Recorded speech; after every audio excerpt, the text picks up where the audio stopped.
Hey there, welcome to the Movie Review Mom YouTube channel. I'm the mom and I do the movie reviews. And my goal is to give you the heads up on filmmaking quality and content so that you can decide whether or not you want to spend time or money or both sometimes watching a particular film. So the movie I'm reviewing today is called The Boy and the Heron. This lovely animation by the legendary Studio Ghibli is now playing in theaters. And it has been since it actually won Best Animation at the Golden Globes. I hadn't seen it, and I'm still trying to catch up from 2023 movies, believe it or not. I think this might be the last one that I'll see from 2023. But anyway, I wanted to watch it because, of course, it is up for nomination for Best Animation at the Academy Awards, and it will probably win. So if you haven't seen it, I wanted to let you know about it.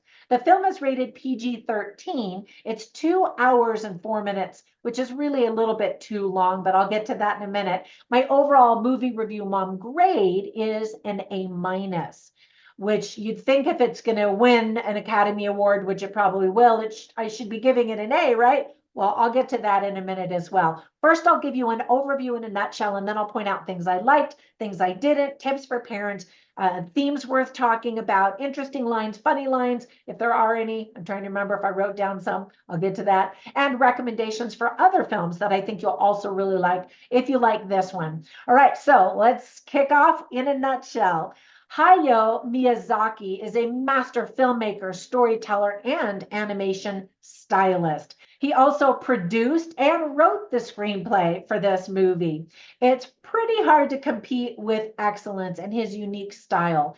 Now, in case you don't know, Miyazaki co-founded Studio Ghibli. I had the great privilege of visiting Studio Ghibli when I took my family to Japan just a few years ago. It was just as magical as you would want it to be. Guests get to watch a special film that has never been released anywhere else. It was mesmerizing and completely adorable. In fact, one of my favorites of the Studio Ghibli films, honestly.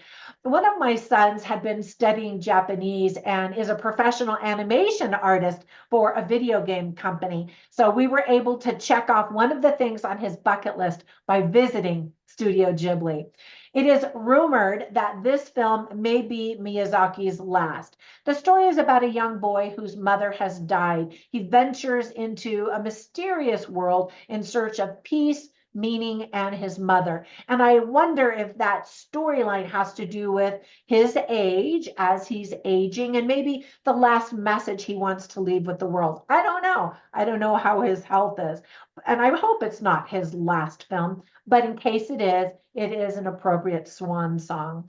So let me give you some tips for parents. Non-Japanese speakers will need to read subtitles if you watch the movie with the original Japanese cast, obviously. However, an American English version is now available with a terrific cast. We do see some bloody images. People cut open this big creature. We see its guts fall out. People and creatures are in perilous situations, lots of destruction. Very young children, I think, are going to be bored because it leans on the little bit of the artsy fartsy side.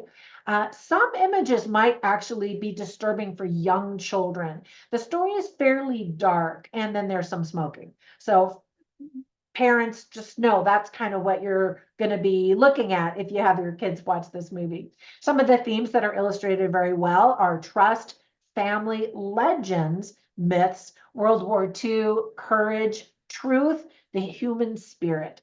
Now, there were a lot of things, obviously, that I liked about this movie. For example, the cast of talented voices in the English version is terrific and includes Academy Award winners and tremendous talent like Willem Dafoe, Dave Bautista, Christian Bale, Mark Hamill, Robert Pattinson, Florence Pugh, Mamoudou Athie, Dan Stevens, Gemma Chan, Luca Padovan, Karen Fukuhara, and so many more. So Studio Ghibli has a talent for creating very unique characters, as well as some that are just super adorable. And we get to see both in this film. I don't want to give you a whole lot of spoilers. The beautiful and imaginative landscapes are just fantastic. Ultimately, the animation is just gorgeous and the story is compelling. Now, with that praise, there are a few things that I didn't like. For example, there is a lot of exposition to explain what's happening throughout the entire film. The movie ultimately is just too long. I started to look at my watch and actually get a little fatigued, and that's not good. They easily could have cut out some things, and the movie would have been tighter and cleaner, not as circuitous, I think. The storyline is a bit confusing and complex. Little kids won't understand what's going on.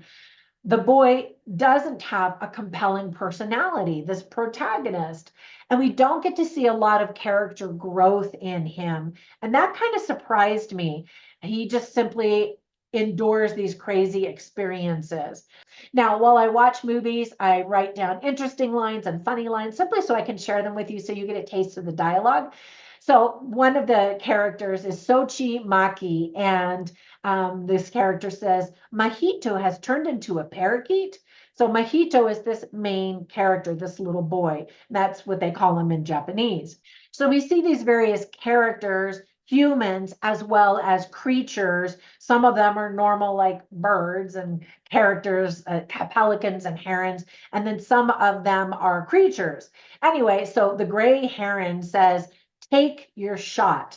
I like that line because it's just saying, just go for it. And then another line spoken by the noble pelican is, we did not choose this war, that they're dealing with this crazy situation. And then grand uncle, a character says, Mahito, will you continue my work? There are all of these grandiose questions that are asked, I think, in the film. So let me give you recommendations for 3 films that I think that you definitely should watch. The first one is Princess Mononoke, of course, Studio Ghibli. In fact, all of these that I'm going to recommend are Studio Ghibli. My favorite, I think, out of all of them is Spirited Away, which is just magical. And then I think a favorite of a lot of people is called My Neighbor Totoro, and I like that one as well. If you have not been introduced to Studio Ghibli in this style, check out one of those as one of the first classics and let me know what you think. I hope that you enjoy them as much as I do. Have a fantastic day, and I will catch you in the next one. Bye for now.